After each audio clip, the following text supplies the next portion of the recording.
Dunce bag controversy in Jamaica. This is Undiluted News. Mikey Bones reporting. The National Parent Teachers Association of Jamaica has said that the Dunce branded backpacks should not be allowed in schools. Teachers Association President Stuart Jacob said that parents need to learn what is right and wrong for their children. And he was speaking against the background of discussions amid the stance taken by Principal of Jonathan Grant High School, Dr. O'Neill Ankle, to prevent students wearing the Dunce backpacks from entering his school. Okay, people, let me break this down. In Jamaica, the most famous backpack right now is called Dunce bag. On the backpack, it have a very large DUNCE printed on it. And Jamaican people are buying this crap and giving it to their children to take to school. Well, this is not going down with some educators, and they are banning this stupidness from entering their schools. And of course, the idiotic organization Jamaicans for Justice said that they are concerned that the immediate banning of the backpacks could result in children being denied their right to education. Now, if they are so concerned, then take all the backpacks and burn them and replace them with different types. Of course they won't. They're only going to oppose and run up them 14. Have Jamaicans become so low class that they are willing to accept any and everything? Is the Jamaican society so demoralized that they don't know what is right and what is wrong anymore? What kind of society are we breeding? These are supposed to be the future of Jamaica, and we're allowing them to be walking around with Dunce bags, and they're accepting it as if it's normal.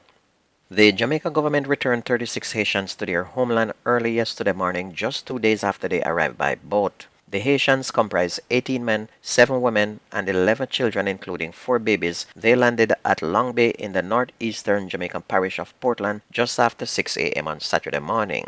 News yesterday said that the Haitians had been safely returned to their homeland. The Ministry of National Security, in a statement to the media, said following the completion of its immigration checks and security vetting, the group was denied entry. On July 10, another group of Haitians, 37 in number, arrived in Jamaica and with support from various interest groups were assisted to apply for asylum, and those applications are currently being reviewed.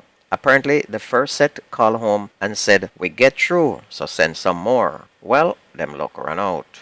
The 15-year-old boy who was being sought in connection with the recent shooting of a 15-year-old schoolgirl in West Kingston is now in police custody. Senior Superintendent Michael Phillips, head of the Kingston Western Police, said the boy surrendered to the police yesterday, and it was reported 2 weeks ago that a 15-year-old girl of a St. Catherine address turned up at a hospital with a bullet wound. An investigation revealed that the teenager was shot and wounded in Tivoli Gardens. SSP Phipps had reported that the teen was in a room with other people who were playing with a firearm when she was accidentally shot.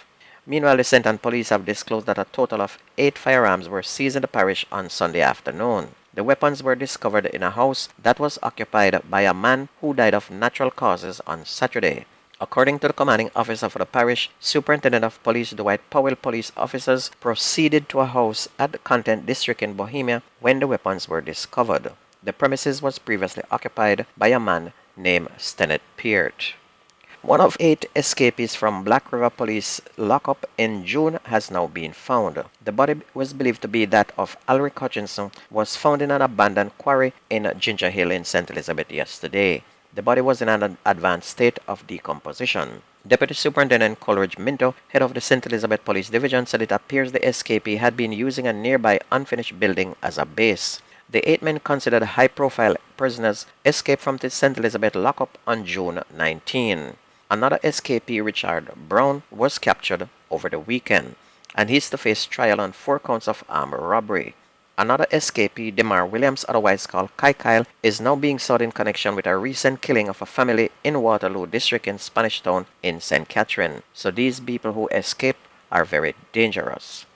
Nurses at Mapen Hospital in Clarendon are locked in a meeting with the management of the facility after staging a protest about security concerns yesterday. The discussion is how the hospital security measures can be tightened. The nurses, armed with placards, gathered at the entrance to the hospital to protest the physical assault of one of their colleagues by a mentally ill man on Sunday night. It's reported at about 10:30 p.m. the man was being escorted onto the hospital compound by a relative when he attacked the nurse as she was leaving.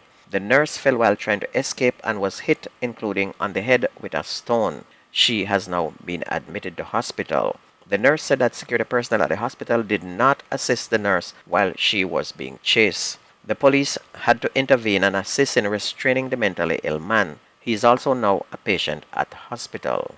On to sports, the Reggae Boys head coach Jaime Hallgrimsson said captain and goalkeeper Andre Blake could return when they face Haiti in the CONCACAF Nations League this afternoon.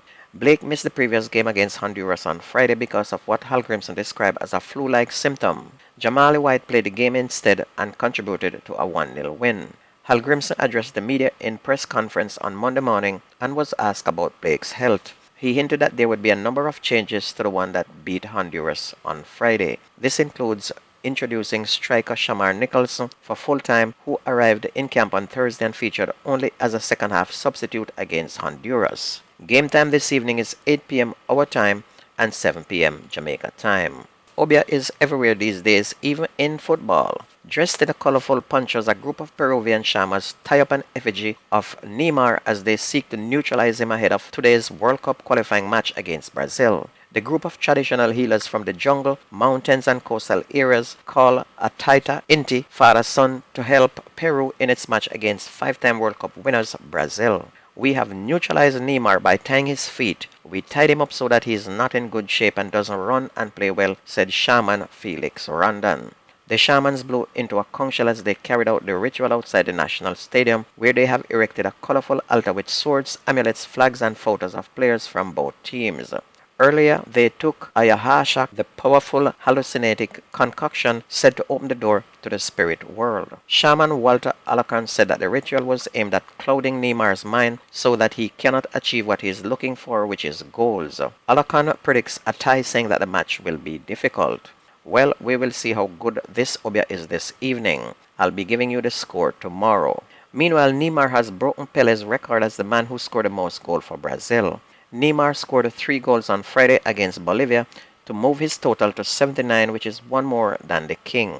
Pele's actual total is 95 goals, but FIFA said they won't count friendly matches that Pele scored in.